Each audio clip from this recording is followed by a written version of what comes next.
আজ শেয়ার করছি এঁচোড় আলুর ডালনা। সম্পূর্ণ নিজের মতো করে একদম বাটা মশলায় অসাধারণ লাগে খেতে।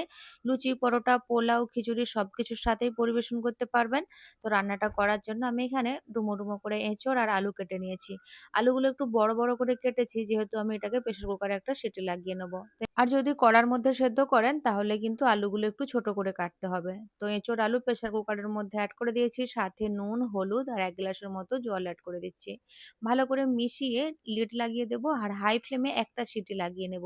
মোটামুটি যেন 70 থেকে 80% পর্যন্ত সেদ্ধ হয়ে যায়। কারো কারো দুটো সিটিও লাগাতে হতে পারে, এটা প্রেসার কুকারের ওপর ডিপেন্ড করবে। তো একটা সিটি হয়ে গেলে ফ্লেম অফ করে সাইডে রেখে দিয়েছি প্রেসারটা কম হওয়ার জন্য। তারপর একটা মশলা তৈরি করে নিয়েছি। তার জন্য গ্রাইন্ডিং জারের মধ্যে নিয়ে নিয়েছি ৮-১০ কোয়া রসুন, হাফ ইঞ্চি আদার টুকরো, ১ টিস্পুন করে গোটা জিরে আর ধনে, অল্প একটু গোলমরিচ। জল দিয়ে একটা পেস্ট তৈরি করে একটা বাটির মধ্যে ঢেলে সাইডে রেখে দেবো।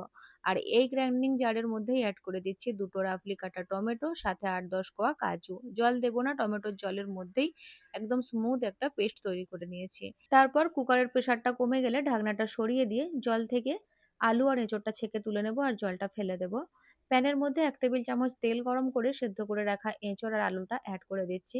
কিছুক্ষণ একটু নেড়েচেড়ে ভেজে নিতে হবে, মোটামুটি যেন আলু এঁচোড়ের মধ্যে লাইট গোল্ডেন একটা কোটিং চলে আসে।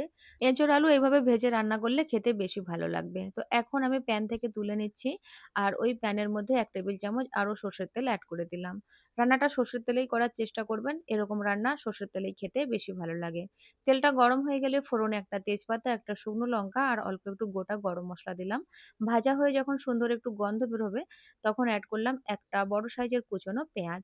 পেঁয়াজটাকে লাইট ব্রাউন কালার করে ভেজে নিয়ে বেটে রাখা মশলাটা অ্যাড করলাম, যেটা আদা, রসুন, জিরে, ধনে দিয়ে বেটেছিলাম।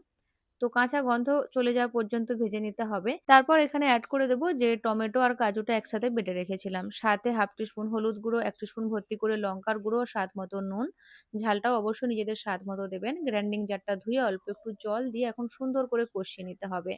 তো যতক্ষণ পর্যন্ত তেল না ছেড়ে আসে কষিয়ে নিতে হবে। আর যেহেতু কাজু বাটা রয়েছে, মশলাটা ছেড়ে দেবেন না, এভাবে নাড়তে থাকবেন, না হলে কিন্তু নিচের দিকে লেগে যাবে। তো এরকম যখন তেল ছেড়ে যাবে ভেজে রাখা এঁচোড় আর আলুটা অ্যাড করে দেব। অ্যাড করার পর মশলার সাথে ২ মিনিট একটু ভালো করে কষিয়ে নেব।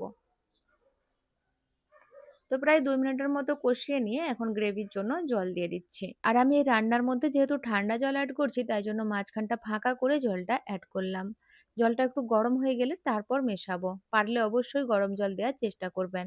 ভালো করে মিশিয়ে নিয়ে লো মিডিয়াম ফ্লেমে ৭ থেকে ৮ মিনিটের মতো রান্না করে নেব, যাতে সবকিছু ভালো করে সেদ্ধ হয়ে যায়। তো শেষের দিকে অ্যাড করে দিচ্ছি দুটো চেরা কাঁচা লঙ্কা, একটু ধনেপাতা কুচি আর ১ চামচ ভাজা গরম মসলার গুঁড়ো। ভালো করে মিশিয়ে ১ থেকে ২ মিনিটের মতো ফুটিয়ে নেব। তো অবশ্যই একবার শেষে চেক করে নেবেন সবকিছু সেদ্ধ হয়েছে কিনা, আর নুনটাও ঠিকঠাক রয়েছে কিনা একটু দেখে অ্যাডজাস্ট করে নিতে হবে। তো আমি শেষে নুনটা একটু চেক করে নিয়ে গ্যাসের ফ্লেম অফ করে দেব। চাইলে টেস্ট ব্যালেন্স করার জন্য অল্প একটু চিনিও মেশাতে পারেন। তো এখন কিন্তু সম্পূর্ণ রেডি পরিবেশন করার জন্য। আজকে আমি গরম গরম ভাতের সাথে পরিবেশন করছি।